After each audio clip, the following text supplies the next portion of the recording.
I gotta turn off the volume on that thing. Oh. Well, that's the first time I've really gotten a good look at the Innistrad pack. Usually it's covered with that thing immediately. Yeah, it didn't fire. It fired and then didn't Yeah. as quickly as it. Alright, so this is not draft beer. Yeah. Light draft beer, number 3 or something. Something. It's yeah, something. I don't know. It's just John and I again. Bob skeezed out on a I have tuberculosis excuse. Yeah. He keeps claiming that. And it has yet to be true. Yep. But weekly, we get a new report about the infectious disease. Although lately they've been coming from the... we probably should pick from our the hospital thing, though. Okay, I think we could do an argument for Spectral Rider, because it's a decent white card, aggressive, and there's no other white cards in the pack that are going to draw people in. That makes sense to me. Red probably has the most powerful cards with the Cultist. That's probably the most powerful card in the pack, but okay, there's so much other red. Go with the Rider. We'll see what that does. There's going to be a lot of people playing red is the problem. Yeah. Yeah, creepy doll! Woo! It's got scissors, you know. I always fear looking at these things because I think it's going to make... check that out, man. It's fucking awesome. I'm not saying we don't want it. I'm just saying... that it's not probably the best card for us? Yeah, there are many good cards in this pack. Really? Reckless Waif. Oh, Reckless Waif can be very good. It is a powerful 1-drop. Butcher's Cleaver, Geist especially if Catcher's you're Rig. going into white or possibly in white. There's a lot of humans. Geist Catcher's Rig, Silent Departure, Moon Heron. I mean, this is a pretty loaded pack. Yeah, but Creepy Doll. Right. I know we aren't taking Creepy Doll. I've accepted this. I'm just saying, but Creepy Doll. I hope Creepy Doll tables. I do too. I don't think it will. Because it's almost good enough to take. It's definitely all right, so what are we taking? Butcher's Cleaver. All right, take it. Before we get something random. Right. Here, I think we take Travel Preparations. I was going to say Travel Preparations also. I would like the Pilgrim. Sure. Because in a Travel Preparations deck, that's white-green deck, you want the Pilgrim. But yeah, Travel Preparations, no problem with that. And the Mausoleum Guard, I have no problem with. What's that one do? Put put 2, right. Okay, yeah, I got it. The guy, 2/2, and then gives another Reckless Wave. 2 flying. And another Silent Departure. Yeah. And Spider Spawning, which I've seen used very annoyingly effectively. Yes. The good thing about Spider Spawning is we can get them pretty late. They seem to go around pretty late. You think Mausoleum Guard? I think so. I have no problem with Mausoleum Guard. It's a 4-drop. That's important. It is, and it's foil. Well, that's a reason not to take it. Yeah, that's not important. Well, best card there, I think, is Makeshift Mauler. Okay. Feeling of Dread. The first time you use it is on color, but then the flashback cost would be blue, which is not what we're... I mean, we could splash blue. Well, not as good as Frost Breath because it doesn't keep him pinned for an extra round. Mm-hmm. It's cheaper than Frost Breath. Right. And it does the same thing as Frost Breath. Right. So, arguably, it's still a pretty good card, even if you can't flash it back. It is. It is. I would have no problem. I would also have no problem with spiting Robin by taking Trepanation Blade, but Wreath of Geist or that, whatever. Here, Moment of Heroism. Yeah, Moment of Heroism. I could also see taking the Festerhide Boar. Just because we only have 2 creatures so far? Yeah. Yeah, I could see that too. I think we'll get the creatures. Okay. I don't know. Things are going to die, so he probably will be a 5/5 trampler, and that ain't bad. Moment of Heroism is pretty buff, though. Yeah, it's a great combat trick. We'll take Moment of Heroism. Okay, and here's we should take Make a Wish just to make Bob's brain explode. What I love is that there's 3 land in this pack. That's kind of bullshit. Yeah. Abby Griffin is one of the worst of the flyers, I feel like. I'm almost thinking the spider over that. Well, the spider does kill the griffin. Yep. And if he comes in with the things, he's a beater all on his Go own, ahead. like 4/6. And now that we've put down the griffin, We're going to have an ass ton of we them. probably have to take it.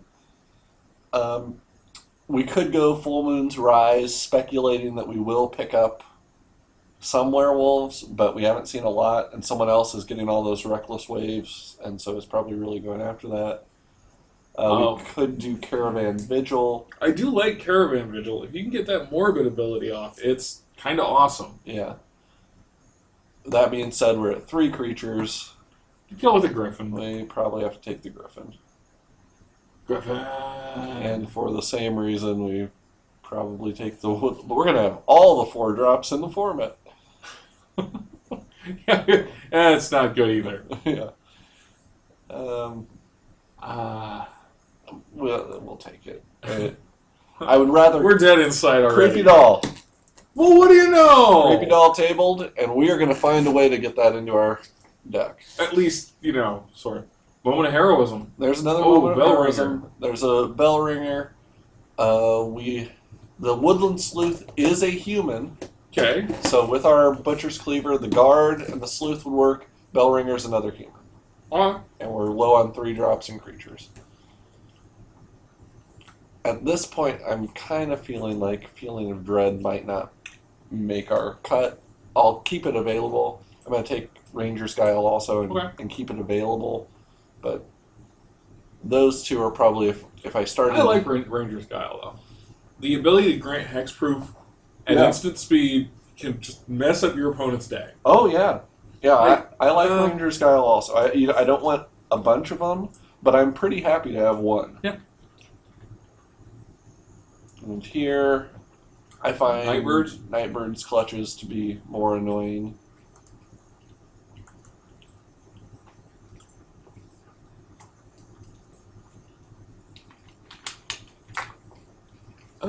Okay, so the goal is to not have to play Abby Griffin and to play Creepy Doll. We're getting Creepy Doll. It will be in the deck for sure. George has been calling for it from the day the set came out. Pretty much. And we are going to find a way to use it. If nothing else, we throw the Butcher's Cleaver on it. It's not a human, but we attack, and they either have to block Yeah. and have a chance of dying, or they take 4. Yeah. That'd be annoying. Yep. And then we Village Bellringer to untap it and block with it. We're going to be as complicated as possible. Like a deck I would make. So you really made an entire deck around Creepy Doll, but you're playing 1? No, we're playing 2! We can! Hell yeah! You know what? If it went through once, I think there's a good chance it goes through a second time. I think it tables... Though being foil, maybe not. Maybe not. But someone's going to take Moan of the Unhowled, someone will take Typhoid Rat, someone will take the Deranged Assistant, Geist Flame, Rebuke. Now, what are we taking? What are we taking? We are either taking Villagers of Estwald or Rebuke, I would think. I can see that. Rebuke gives us removal, which can be kind of hard to come by in these colors.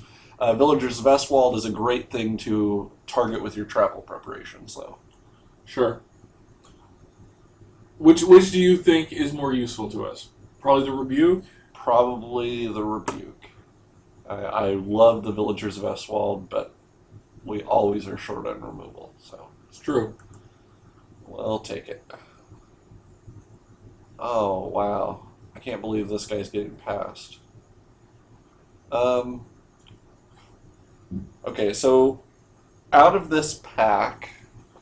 We'd like the Village Bellringer, we'd like the Butcher's Cleaver. We'd like the we'd Cather like the Mystics. and the Mystics. We'd like someone not to get Grimgrin, Corpseborn, or Into the Maw of Hell. It's a great pack. So, John. Yes. Is Grimgrin worth taking in spite of the fact that we'll never play him? No. He's neither that destructive to us later, nor worth that many ticks. All right. Then, in that case, I would say that we are probably a little low on creatures. Ooh, let's see. We need 2 drops. And none of those are 2 None of those are 2 drops. Do you like the Elder Cathar or the Village Bellringer, John? Let's go with the Cathar. All right. And there is... Oh, wow. And that guy, he can be crazy. But Yeah, we saw that. We need 2 drops. This guy is not only a 2-drop, but he's also pseudo... A flashy Death Toucher. Yeah, pseudo removal, so we can take that over the Rebuke. I like it. To kind of fill 2 roles. Here, I think we take the Mystics. All right. It gives us just more variety. We didn't take the Boar. But I like the Mystics. So when it flips, it regenerates. That can be very difficult for your opponent to deal with. Maybe the Sleuth. I figure probably... I mean, a lot of times something dies, so we can use him more as a Gravedigger. Sure. And he's human, so he can cleaver up. Cleaver up. All right. But that's the best argument I have. Okay, so now we're in a better situation with creatures. We're up to 11. We're at 17 playables. Not that we necessarily want to play all 17 of these cards. Unruly Mob? The 3 cards in the middle on the top row, I want all 3 of them. Whoa. Okay. So tell me how to do... Damn it, let's program something to get them all. The Sentry is great. Absolutely. Unruly Mob gives us a 2-drop, which we're a little bit low on. Spidery Grasp is often removal. Sure. Just because of how it works. We have 2 2-drops that are creatures. I think the Unruly Mob is probably the way to go. Okay. Well, I can't believe I'm going to say this. We may have enough 4-drops. Right. I mean, we could use some better 4-drops, but we may have enough 4-drops. Yeah. And we are a little weak early. Here...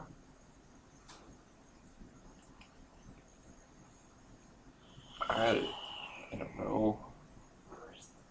We're probably not going to play any of those. We can Nevermore or Peros, Celine, or whatever for the sideboard. Sure. Or we could Ranger's Guile, or we could... Let's take the Kinder Catch. Nobody will see that one coming. We could play it. The 6/6 isn't bad. It's just slow. Yeah. We'll take it. All right. Why not?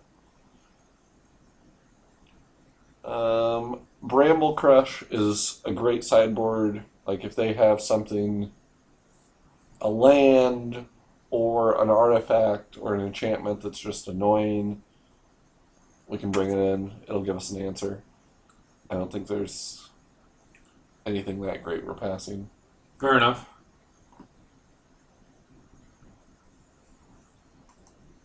Okay, so our creepy doll didn't table. Oh, boo! Boo! Whoever took it. Yeah. Boo. So probably Corpse Lunge. That would be the most dangerous thing? Yeah. All right. Yeah, that is unfortunate. I wanted 2 creepy dolls. I wanted them to be foil. Yeah. Well, but Tag Team Chucky. Well, just think about this, though, for a second. What if... Top Deck Gang is playing Creepy Doll, and we have Creepy Doll versus Creepy Doll action?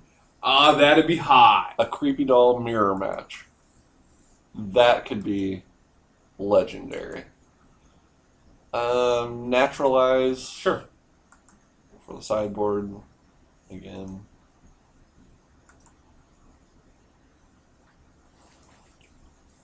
Okay, what 1-drops are there? Absinthian Priest, Doom Traveler. Doom Traveler. I guess this for the sideboard.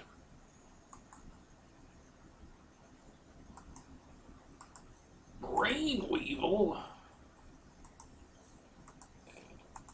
Just giving us a whole bunch of stuff we don't want. Well, that's... As a rule, that's the end of the pack. Right. Brain Weevil. Because is there anything... Ooh, Sever the Bloodline is a solid removal spell. That being said, probably Cloistered Youth is the way to go. I'm not seeing anything that immediately drags me away from that. I guess we have quite a bit of stuff to deal with enchantments at this point, so the Silver Chase Fox is less. Right. And it gives us a 2-drop that quickly becomes 3/3, and you toss the travel preparations on it. And you're off and running. Yep, so. Sure. I'm a fan of that. A second Sever the Bloodline. That's going to be rough. Yeah. Travel preparations. Yeah. I mean, I also like the Ambush Viper, but I think travel preparations. Yeah, I agree. I like the Juggernaut a lot, but I think a second travel preparations, and we're really counting on getting these guys out and then making them into better creatures. Yeah.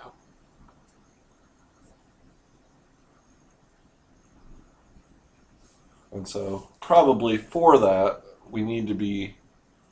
Okay, another Spectral Rider would be excellent for that purpose. This card can be kind of fun. Awesome? Can be awesome. But for our deck, we're trying to win quickly. So, getting... Put all of your creatures that I've killed into play for me. I'm the god, I'm the god. And Intimidate at a 2/2. So do you think they just had a picture of a fireman that they put on a horse? That's kind of what it looks like. It really does kind of look like that. The Priest as removal, the Lumbernut, Smite the Monstrous. I kind of think Priest because... I think Priest. He does double duty for us. Yeah, he can carry a cleaver. A life-linking cleaver.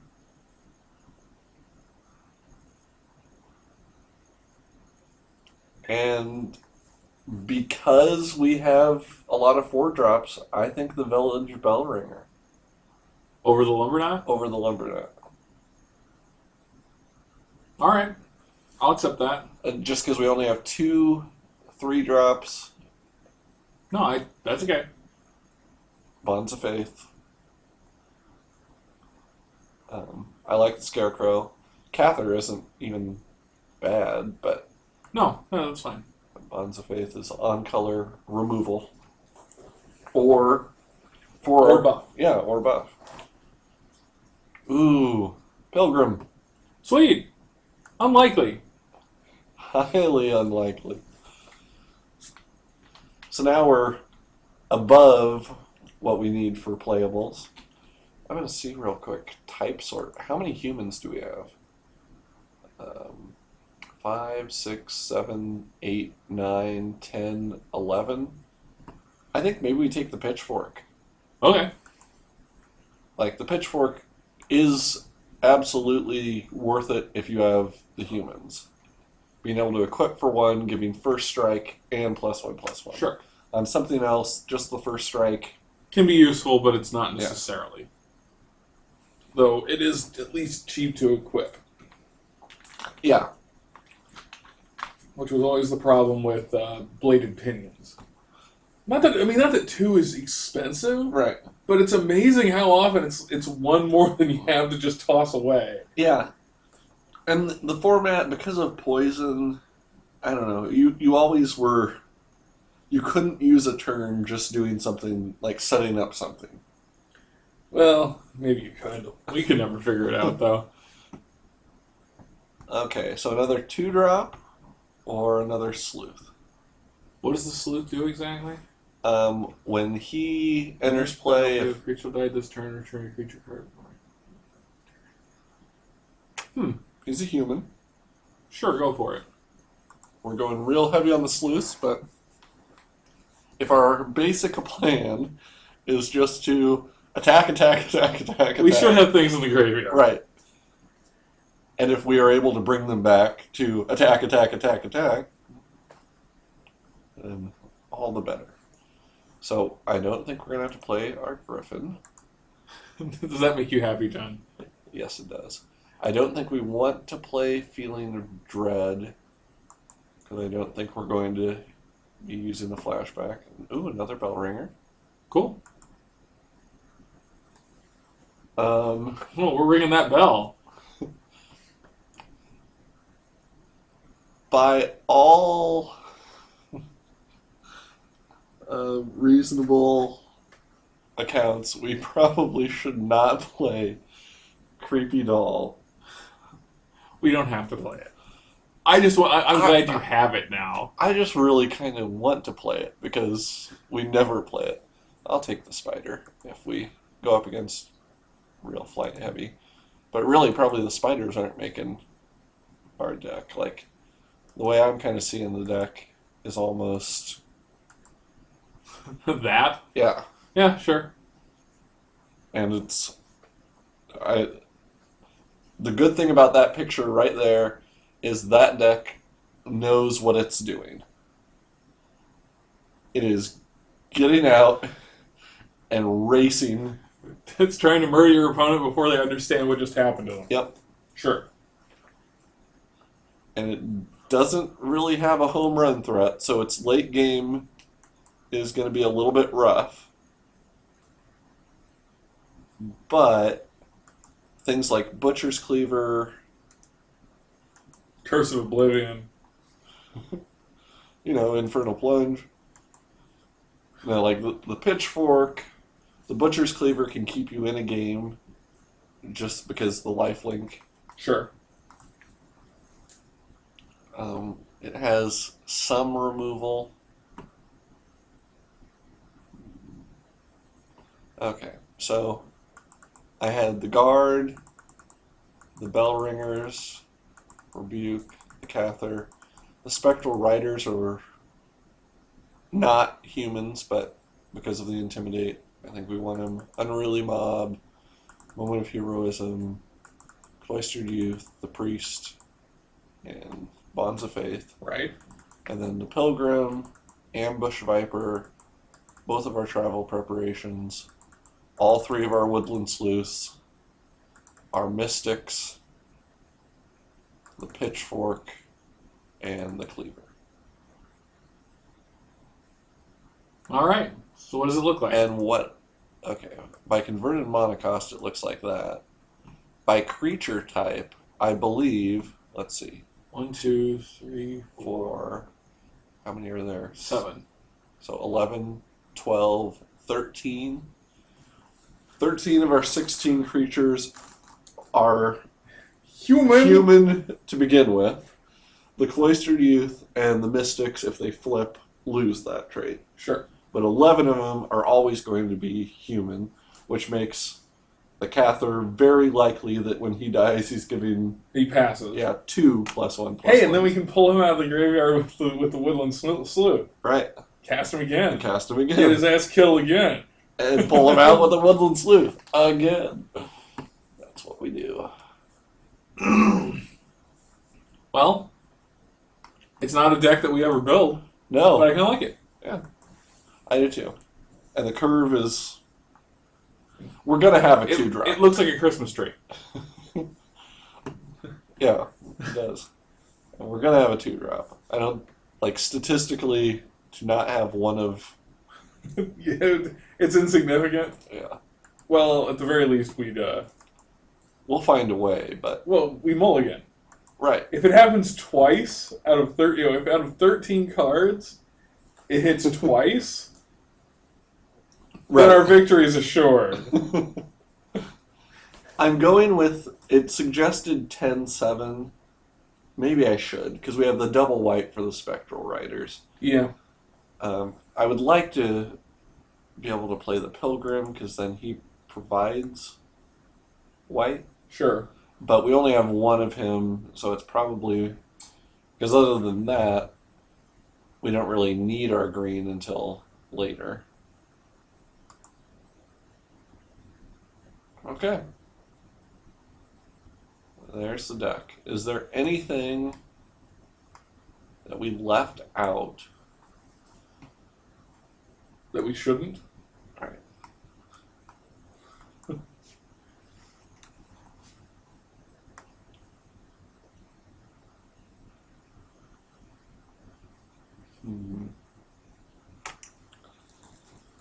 We could, because of the curve, play 16 land. Sure. And toss in the creepy doll. Toss in the creepy doll. Because we really don't need that many land. Like, we need 2. Right. And 2 will actually hold us for several turns, or should hold us for several turns, if we got Mana Host. Well, is the creepy doll even worth playing, though? Probably not. I mean, in all honesty, if we put in anything, we probably should put in like a Ranger's Guile or maybe one of those spiders, or the Griffin, or a Spider, or Bramble Crush, just to have an answer. Creepy Doll is probably not the next card to for this deck. The deck. And given our misfortune with land, we probably should just leave it. All right. We can always sideboard it in if we decide that's the answer. Yes. Wonder how Top Deck King's deck went. Probably not as well as ours. Ours is pretty badass. Yep. We'll see you in round 1, buddy. That's right. 'Cause... Only one of us shall get me packed. The worst possible outcome. Yep. Meanwhile, Jabberwocky 106. He's running the table. Okay, well, we'll see you then. Yep.